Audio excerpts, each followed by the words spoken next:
Welcome to the Impressive Human Show, brought to you by Nagging Panda.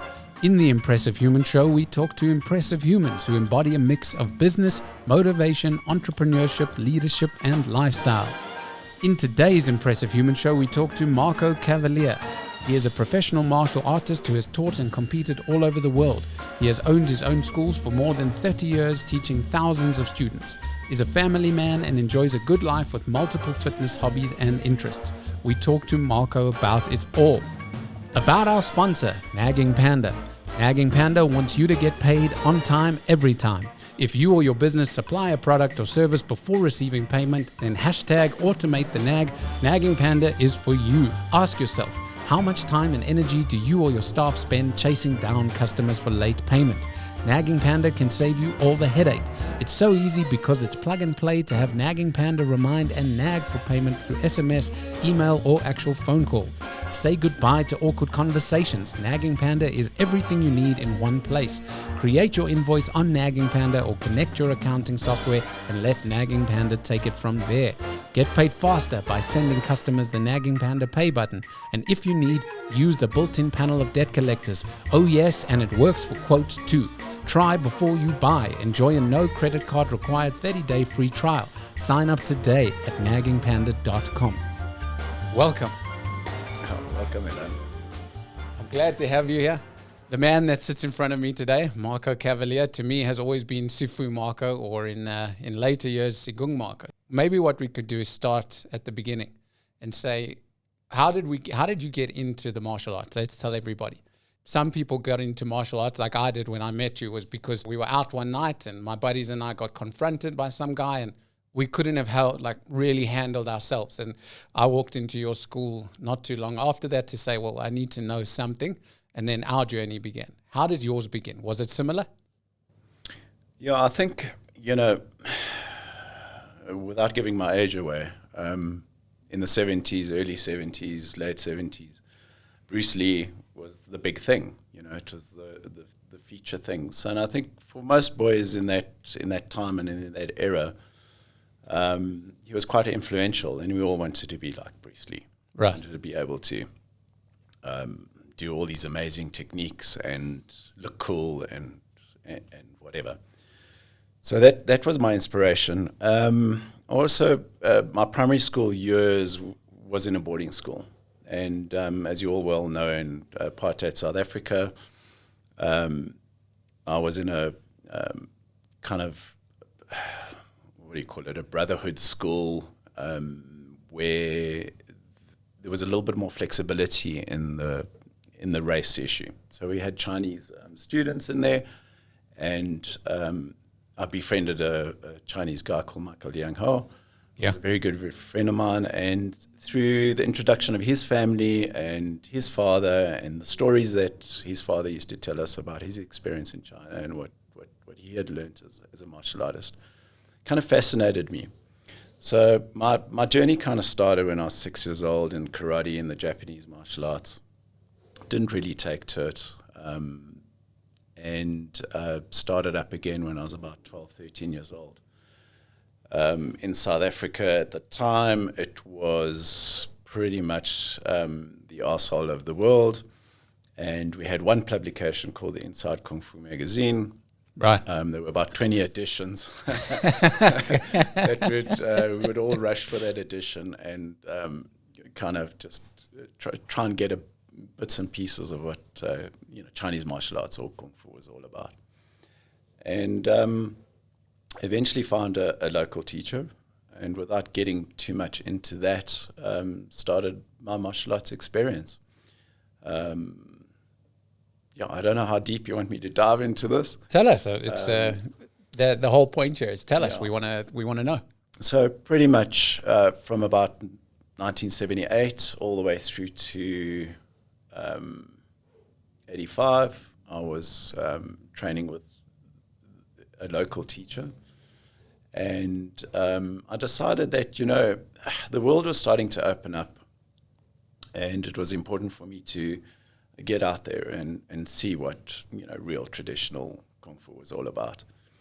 So I traveled extensively throughout Europe and the Americas and met all these incredible masters that were all part of the Inside Kung Fu magazine and were very famous at the time. And some of them were friends with Bruce Lee at the time when he was alive. And kind of did this journey of finding the right teacher for me. And at this point, I was already teaching students. I had a school with a pretty successful school at the time. And I just felt that I needed to grow a little bit more. And with that, I've landed up being exposed to Master Chen Chen Ho, who ended up being my teacher, which is the Chung Hong system. And I think that was 1990. That's where my journey kind of in the martial arts kind of really began to take off. But in that process, in the 80s, I was also, the Springbok coach to the South African team. We did a lot of competitions, full contact, forms, competitions. And this was the era, way before MMA became popular or any of the mixed martial arts came into the scene. Right. So we were kind of almost like a bit like the forerunners of Koshu and full contact competition, because there's always that kind of feeling of, which system would be better, and putting up different systems up against each other, which would be the ultimate system to learn. So I think that debate has been going on for many, many years. And, we were kind of involved in those earlier competitions. And so that's pretty much my journey. I mean, I can elaborate on it a little bit more. No, it's brilliant. And I'm glad you've said some of that, because you're touching on some of the things I want to discuss. And mentioning MMA and mentioning the traditional martial arts, and, the thing that's sort of come around the traditional martial arts is that they're old school, they're quite stuck, and they don't necessarily work. But I think that there's two parts to it. And one is the practitioner. And I use you as an example. I think we could have taught you ballet and you'd be an incredible fighter nonetheless. You could still use that to defend yourself, because that's just who you are. But, and I even wrote it down here, is that I think I've always said to you, I think you're an alien from somewhere else. But the things that you can do and the gift that you have is almost unfortunate, because you're so far into a skill that nobody understands or can quite do, that they say it's not real. So if we look to what people call chi or energy or whatever you want to call it now, but that gift, and I believe it truly is a gift. I trained for many, many years in multiple disciplines now, and it's a very rare thing to find. And you have that. I've seen it. I've picked the bricks that you've broken. So I remember it very clearly. We took 3 bricks. I was with George. We picked three bricks. We put them on top of each other. And you said, okay, I'm going to break the bottom one. We were like, okay, this is like something out of a movie. Yeah, like and you Karate hit Kid. it. Exactly, like Karate Kid. Bottom one. Yeah, bottom one. I think that was actually Bloodsport. Oh, sorry, Yeah, it was Bloodsport. Bloodsport. Yeah. Come now, get your things right here. But adding to that, you guys were smashing those bricks before, trying to break them. No, we didn't hit those bricks. We hit other bricks, and we tried to break them, and we couldn't. But the thing was that we picked the bricks, and we stacked them, and you hit them and broke the bottom one. So it sounds like that movie, but you truly did. You broke the bottom one, and the top 2 were fine. Yeah. And when I asked you afterwards how you did it, you said, no, push the energy off the floor, and no. I still can't do it, so what's the difference to me? But something like that, if and I train a lot of jiu-jitsu, and I train in a lot of disciplines. If I had to take that to somebody and say to one of them, check what he can do, they wouldn't fully appreciate it or understand it maybe, and maybe it's because of that understanding that they might be a bit, I suppose, standoffish to it.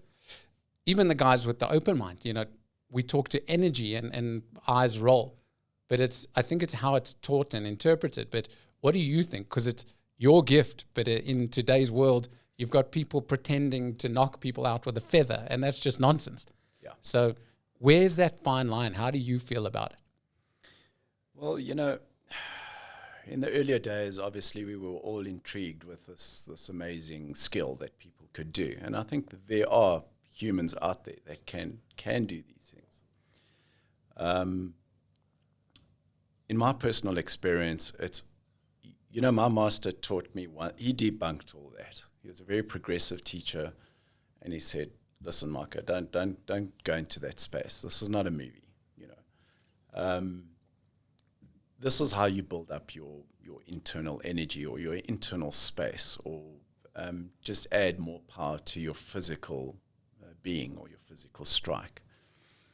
And there are methods that we use. There's structures and there are methods of breathing and preparing and conditioning the mind and expanding the body so that one can do this. And this is a process that not many people can get right. It's not easy. It's difficult. But in my experience, it's an internalized thing. So you have your physical body that kind of just creates the action, and you've got the actual skeleton of the movement that, hitting an object or hitting a person correctly or properly or whatever. And then you have this kind of internal space that you need to sync up with this physical movement. And we do that through breathing and through intention.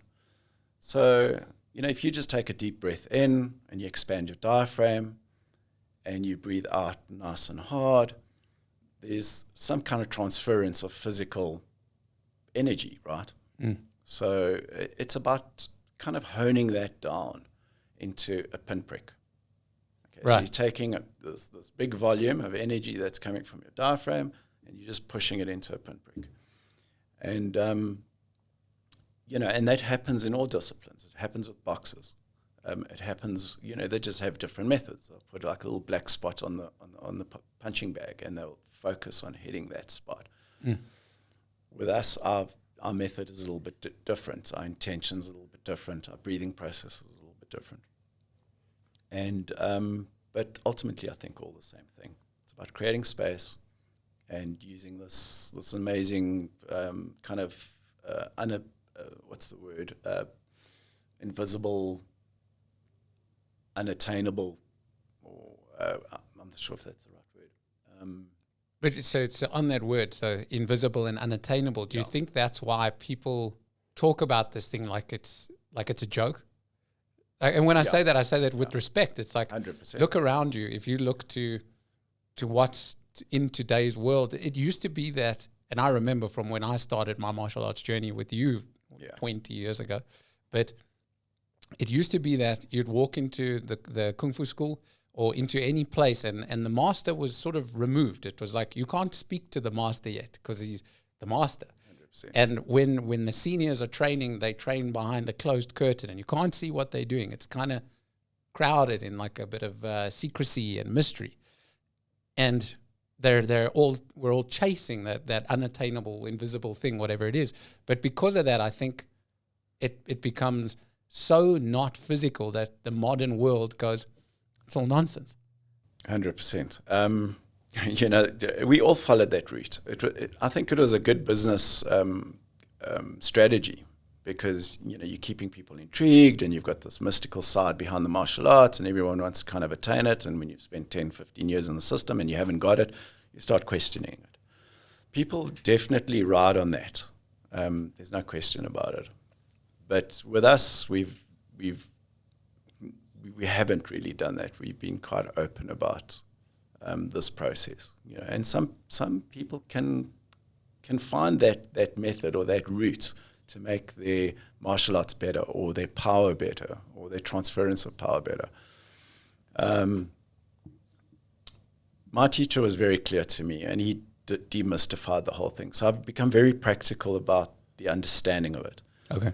I really believe that the Qigong, the breathing that we do, the diaphragmatic breathing, definitely by oxygenating your body and moving that oxygen in the blood, you're expanding your system and you're creating this, and through intention, of course, through the mind, of where you want to put that power or how you want to deal with that power,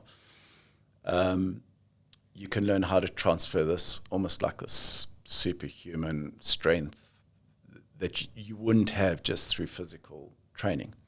And I think that can translate to if you're watching the Olympics recently, I mean, any of these weightlifters that are pushing incredible amounts of weight, just it's superhuman, But what gives them those extra 2 or 3 kilos, to get the gold? And it's that we that I believe is just a little bit more about internal power, internal space. There's a lot of research that's been done on it, and in fact, one of our students in Australia is doing a lot of study. Queensland University have taken them on the diaphragmatic breathing and how it actually affects the body. So, for example, we're working specifically with military at the moment, on carrying backpacks. How do we teach soldiers to walk with a heavy backpack for longer distances? And in the process around that, so through breathing and through expanding the body and not compressing on the spine, and teaching them these methods, we're finding that the scientific results are incredible. And I can share some of those with you on this program, as a bit of reading material for. Sure. For you. Yeah, I'd love to make that available. I'd love to read it. So the science is there. I mean, it's there. It's possible. It works. It's real.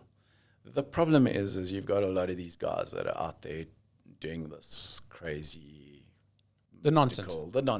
And, right. I don't stand with that. I think the fact that they're getting debunked is actually a good thing. Yeah. I've always said to you, I'd love for you to go and debunk a lot of them, but I'm glad that people are out there actually, because that's what's giving what you do a bad name. Yeah, absolutely. And unfortunately, people don't separate. So they go, you are part of it. And no matter how good you are or what it is, you're part of. So the debunking is a very important thing. And it's good to hear you say that, you don't stand with it. And yeah. I've always been quite happy to say it. And a lot of the time in the other disciplines, everyone has a good chuckle about it, but there's just genuine nonsense. But it goes to other disciplines as well. They're the guys debunking fake jiu-jitsu black belts. Exactly. They're walking into to studios, they're finding the black belt who's not genuine and exposing them. And it speaks to a lot of things. One is obviously somebody's spent, I haven't reached that point yet, but somebody spent years and years of blood, sweat, and tears to reach that level, to be the black belt, to achieve that status and to be able to teach. And some guys just buying a belt and putting it on and robbing potential students of knowledge, really, because they're teaching them nonsense. Absolutely. And this is a huge problem in the Chinese martial arts as well. We call it low barrier of entry. So right. It's easy to pretty much pick up any discipline, go learn something, and then go and teach it and make money out of it. But again, it's just one of those things. How do we get away from that? In this digital exposed world that we have, it's just going to become more and more and more. So just really, really choose your teachers, in every facet of life, I think. Yeah. Do your research and choose wisely.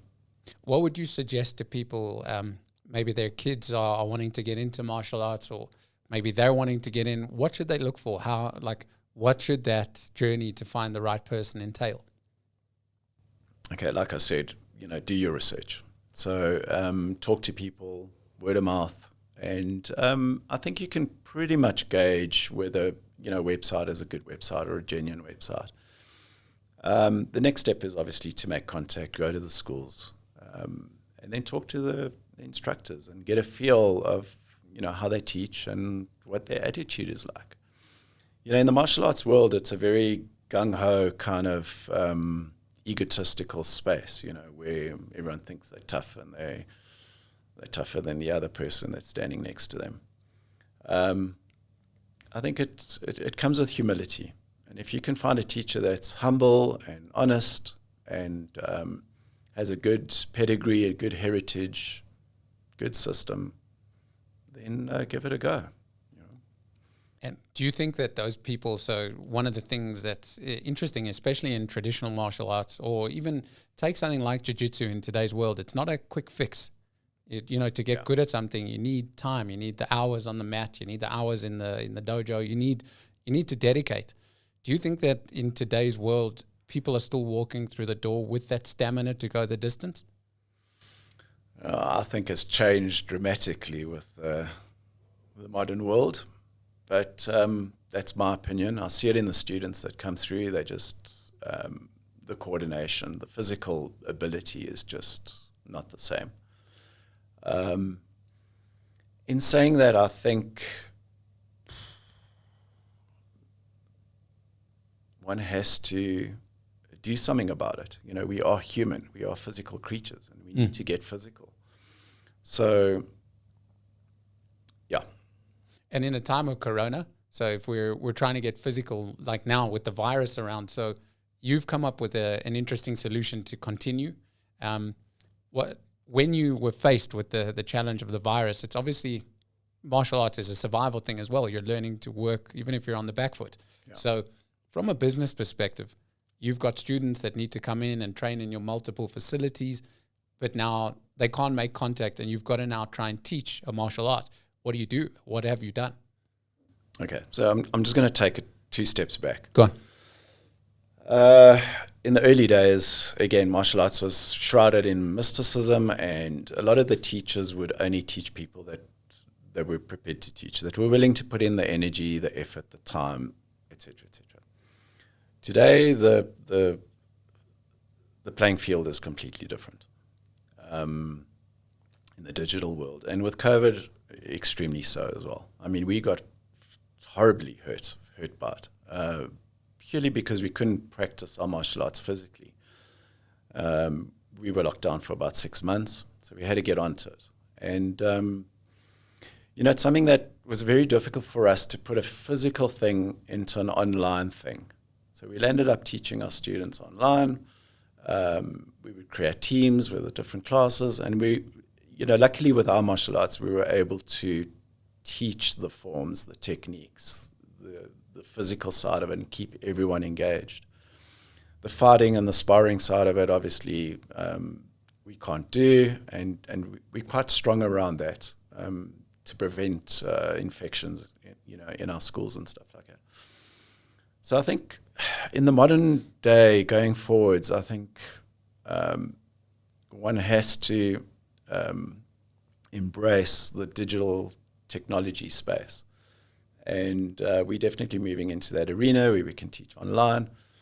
You're obviously not going to be a physical black belt or a physical purple T-shirt in our system, but you would be a badged purple T-shirt.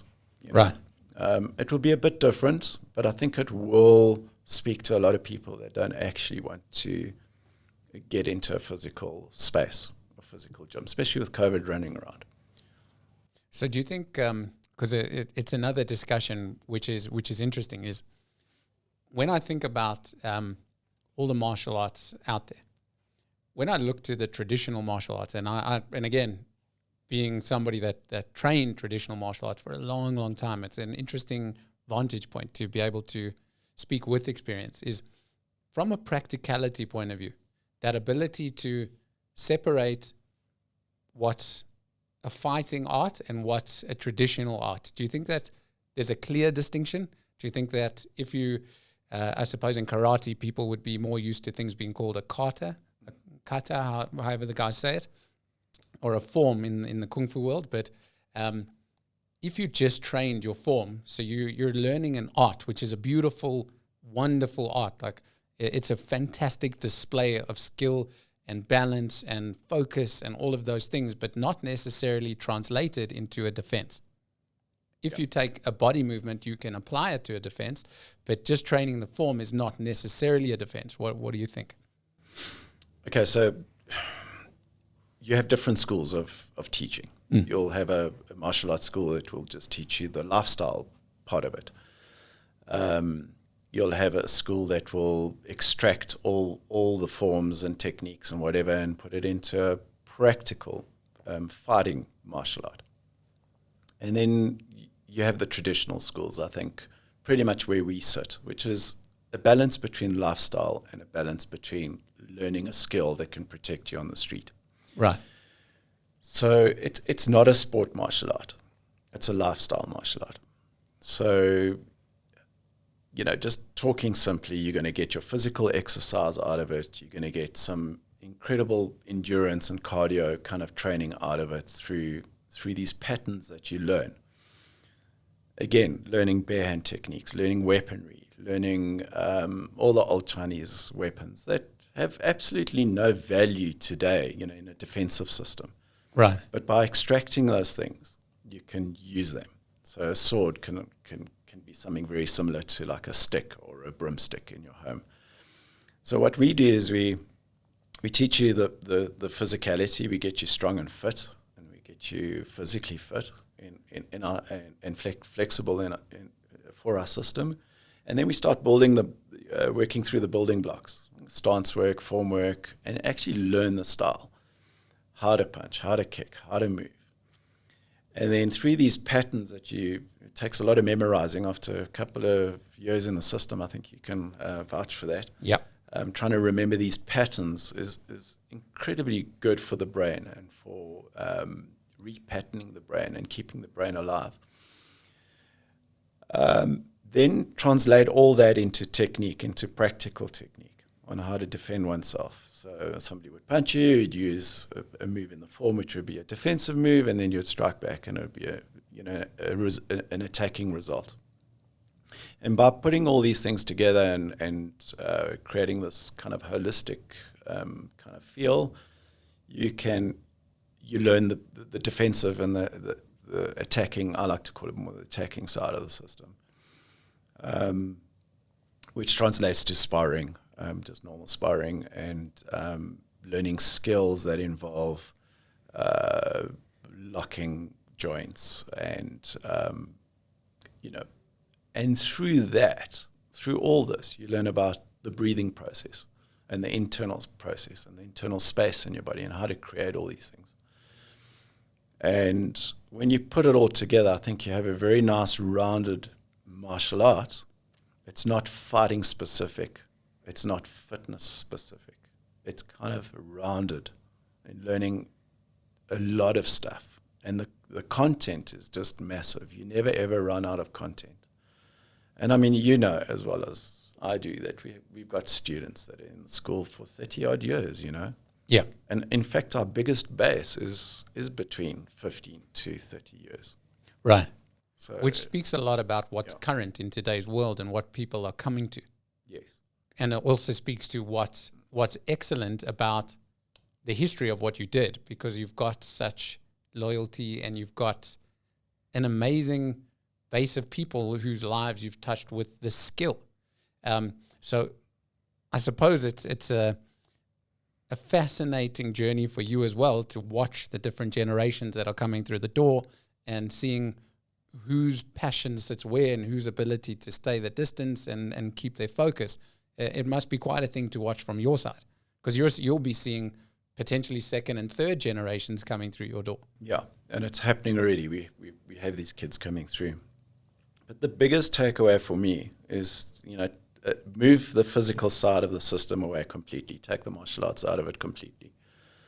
What I find is huge self-motivation, huge confidence coming through.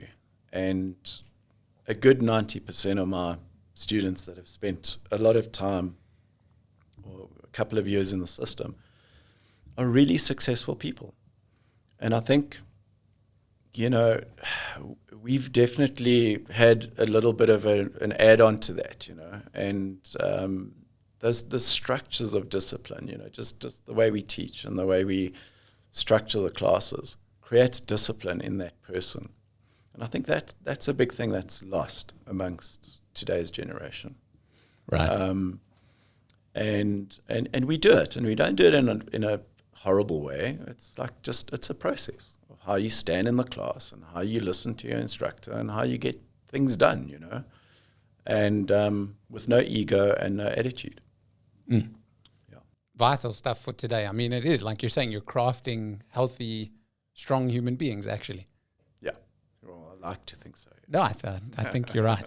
So one of the things that I wanted to touch on with you, in terms of the general martial arts world and the path that it's going to take, where do you think it will be in a number of years' time? If we take where it came from, where it was traditional, it's moved into MMA, and along the journey, I don't know the timeline, but at some point they were, called them the quick fix and marketing genius fads, where like, how do people that aren't in the Israeli army know everything about Krav Maga, for example? So people take something like Krav Maga and go market it, but they're providing a solution to people to be able to defend themselves, but in an absorbable, fairly quick way. What do you think?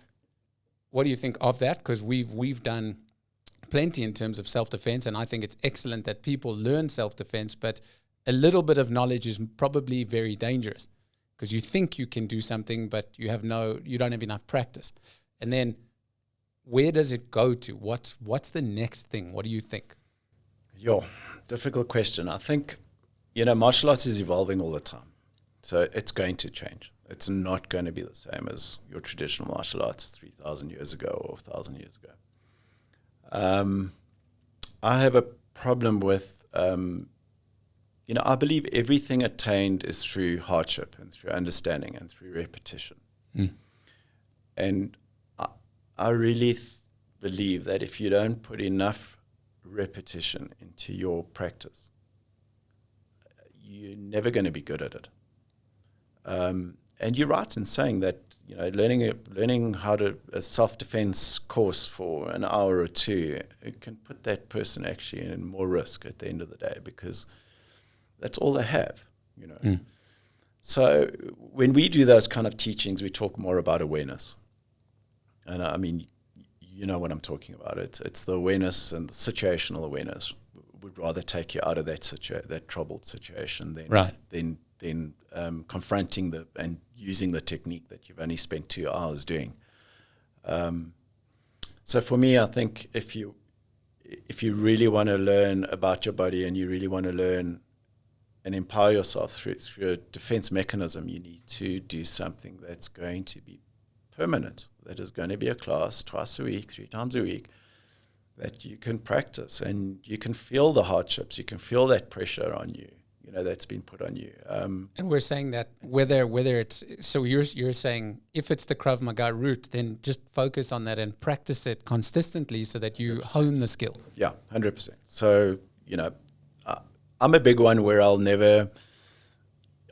never said another system's better than another system. It depends on the person. Right. And if you put in the time in whatever system you're in, whether it's jiu-jitsu, Krav Maga, wushu, kung fu, judo, it doesn't really matter. You will be good at that. You'll extract that the details and the inside workings of those systems. You will. It's natural for that to happen. But like in anything in life, I suppose, you want to be a good CEO of a company, you need to understand that company. You can't just walk in there and turn it around. Right. We've seen that with our little companies. Yeah, we've seen it over time, is that if you don't have the knowledge, you've got to go get it. You've got to, like you're saying, put in the time. Blood, sweat, and tears, and figure out the nuts and bolts. Yeah. So, all right. So let's touch on the business side of things. So, running a martial arts school for 30 years is no simple thing. It's running anything for 30 years is no simple thing.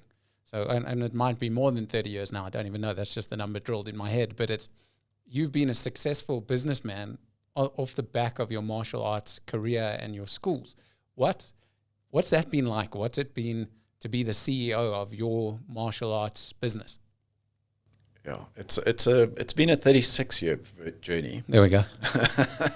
And look, I mean, it's been the most amazing journey for me. I mean, it's you do something that you love. I wake up every morning like feeling enthused. Look, after 36 years, it's anything can grant a stop. Yeah.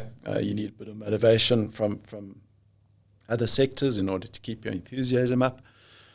But look, I was a martial artist through and through. I had passion for it. I had love for it. And I turned my passion into my business. And I never lost the passion.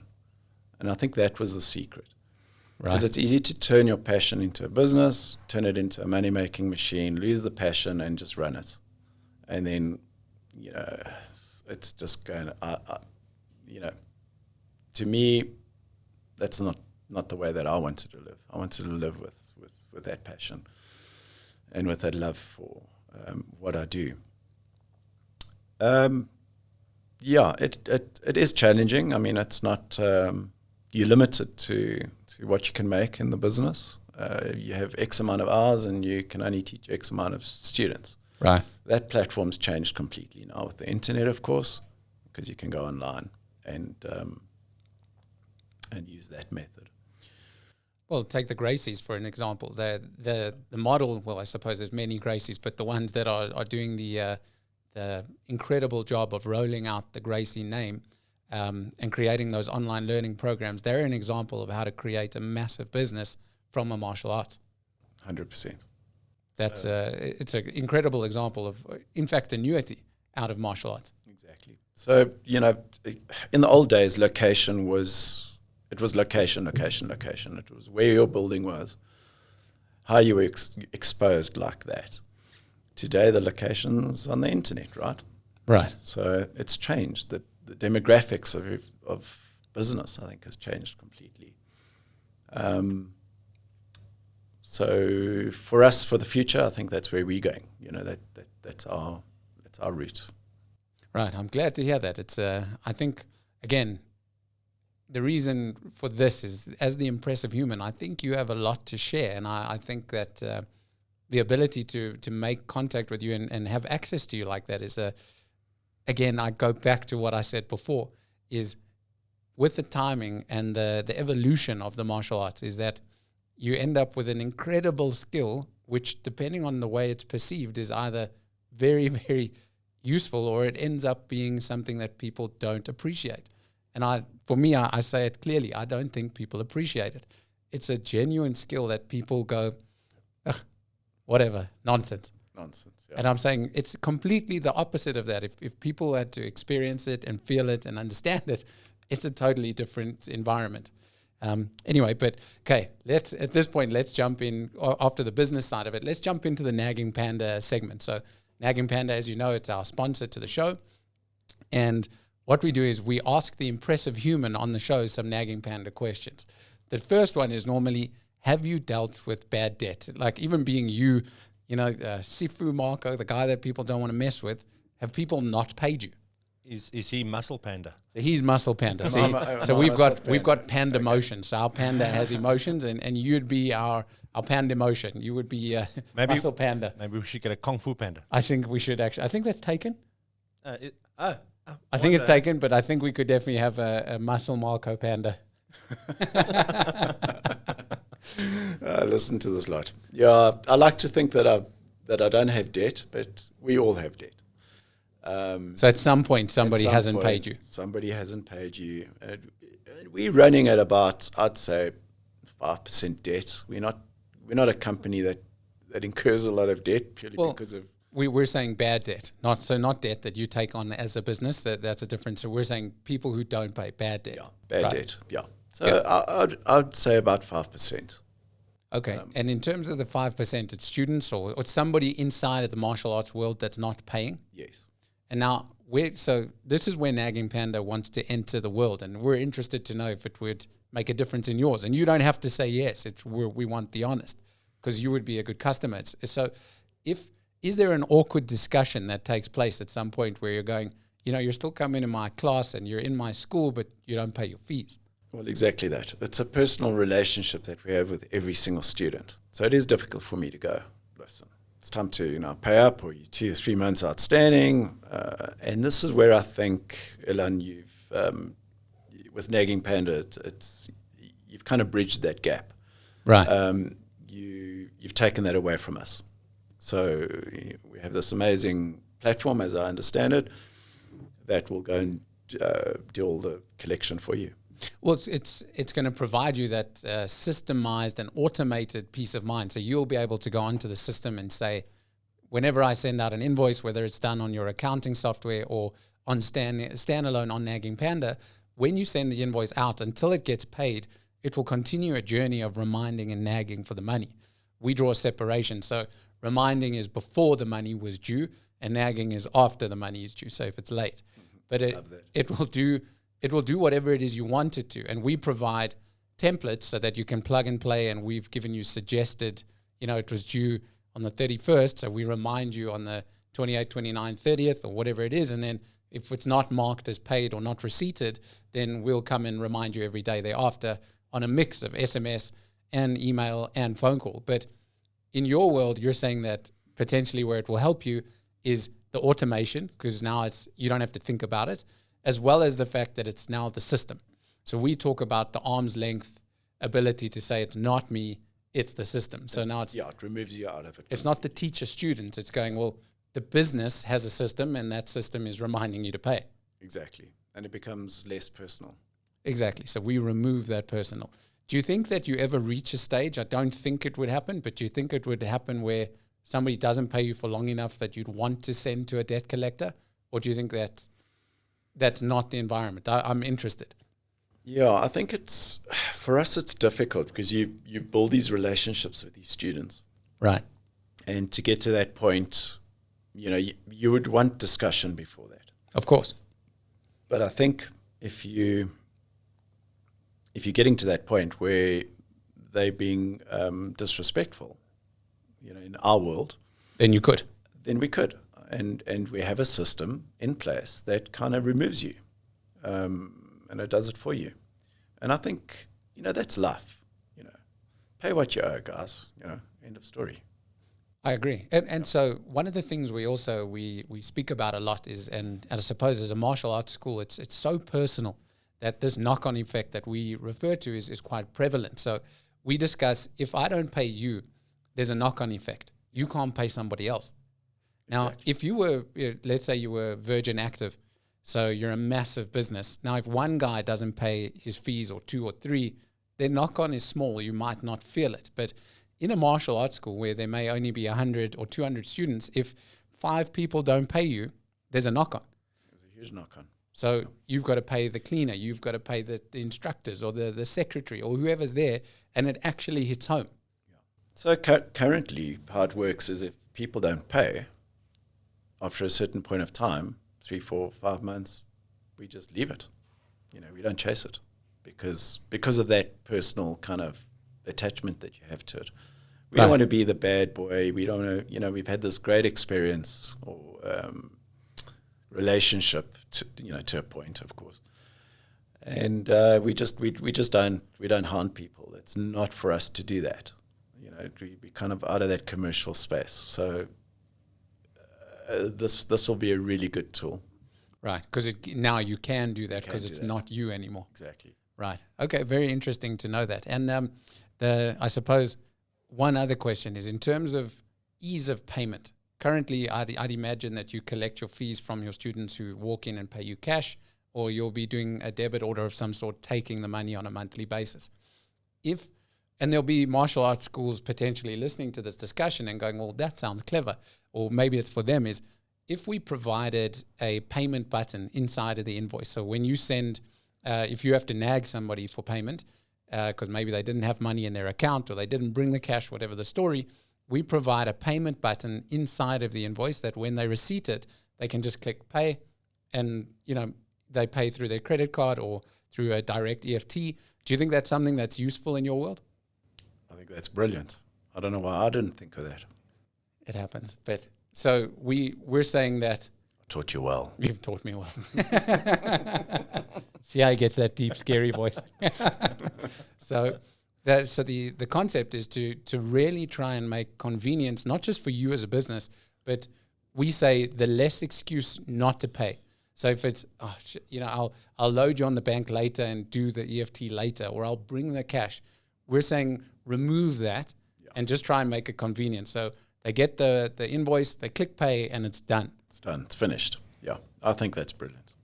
So, and from a business perspective, there'd be a credit card type of charge because it's run by a payment gateway. So you'd be prepared to pay that, whatever, 2 or 3%, whatever the number. It's worth it to you to pay it to receive the money. Absolutely. Okay, very interesting. And well, thank you. Thanks for participating in the Nagging Panda segment. You'll be amazed at how many people will be in the same position as you. It's where they're having that awkward discussion and that personal relationship. Think about a psychologist, a tutor, personal trainers.